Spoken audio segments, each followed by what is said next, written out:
This is Leigh Steinberg on sports. Leigh Steinberg, the pioneer of sports and entertainment, the world's preeminent sports agent. It's Sports USA's Leigh Steinberg on sports. Hi, Leigh. Hello, Brandon. How you doing? I'm just sitting again looking out at the boats after a long night at the ESPYs. Did you happen to like that music medley when Drake did that Side Pieces song with Brian Knight? I thought it was funny, but again, it was pointed. I mean, there were players with their wives there, and I'm not sure at a deeper level how funny they thought that was. Now, earlier in the week, you had the big All-Star game, MLB All-Star game, Derek Jeter's last. Now, Mike Trout, unbelievable MVP performance. So let's talk about that. Now, Mike Trout is on probably one of the hottest teams right now, the Los Angeles Angels of Anaheim. What are your thoughts on the Angels being the hottest team right now and the second half of the Major League Baseball season?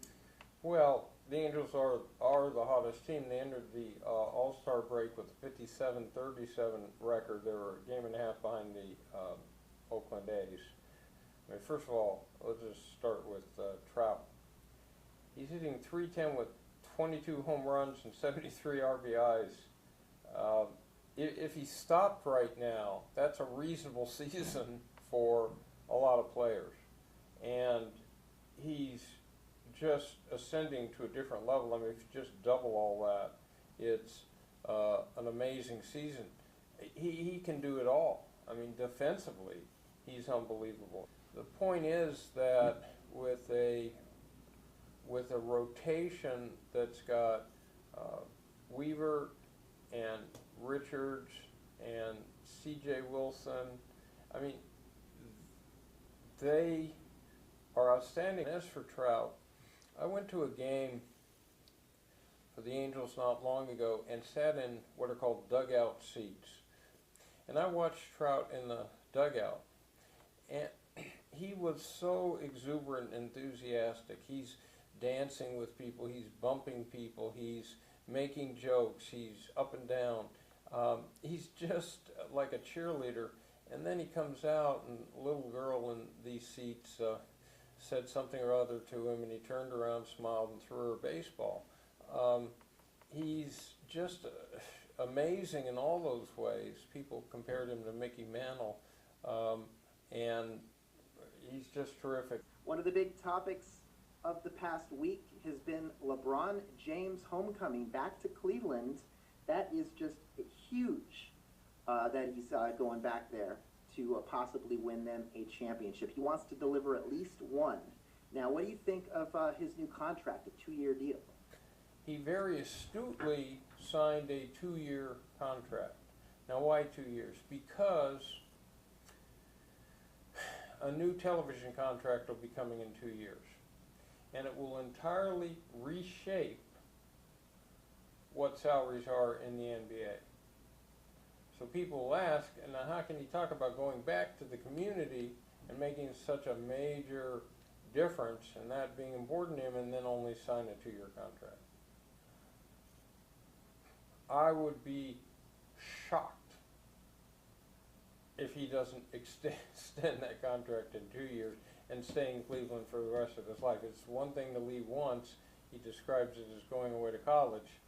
So I think he's there, but and incidentally, his leaving benefited Chris Bosh probably more than anybody, because Chris Bosh was not going to sign that large a contract as he did.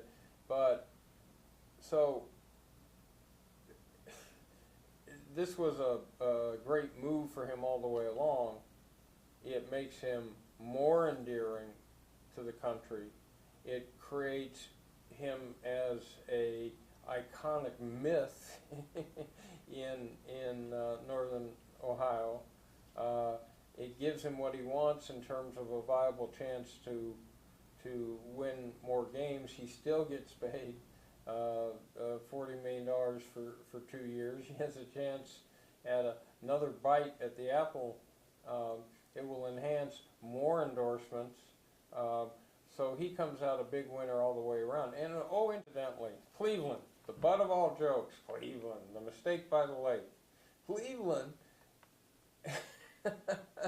has LeBron James and, oh, don't look now, but they also have the highest profile young college player to come out of college football in years, and Johnny Manziel is the quarterback of their team. So pretty good to be a Cleveland sports fan. Now, real quick, Adam Silver, commissioner of the NBA, proposed a mid-season tournament. What do you think about that? Does it take away from the NBA Finals? And will teams, the Spurs in particular, will they want to risk their superstars to play in this tournament? So we only have an amorphous sense of what the tournament might be. So it's a long season and people feel like too many teams make the playoffs, so therefore the games don't count in the rest of it. But it's difficult to see what they could make as an incentive for the team that would win such a tournament.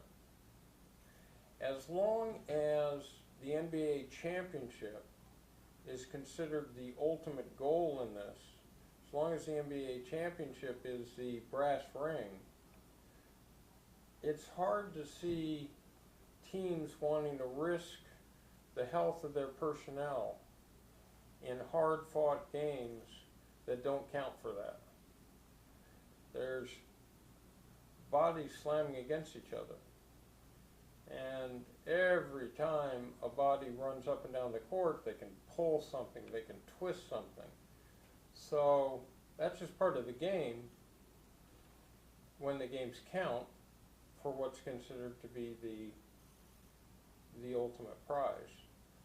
So I think that you would get big pushback from players. What they would have to do is shorten the season. It's the only way I would see the Players Association or anybody agreeing to it. Except if you shorten the season, that then undercuts the ability to sell tickets for those canceled local games and to have the TV revenue. So it takes that revenue source away. Is every team going to be in the Midsummer Classic? If not, does it affect the salaries of those players not in it? There are a lot of complications. So what it really shows you is Adam Silver is an interesting cutting-edge commissioner who's looking for ways to enhance the product, and that's a good thing. Absolutely. We want to thank you for listening to and downloading Leigh Steinberg on sports. You can find us on sportsusamedia.com, Podcast One, that's podcastone.com, on iTunes and the TuneIn app for your smartphone. And follow Leigh on Facebook and Twitter at Leigh Steinberg, and buy his book, The Agent, on Amazon.com and wherever books are sold. Anything you want to say to the fans before we sign off? No, just thanks so much for listening, and we'll be back next week with another hot show. This is Leigh Steinberg on sports.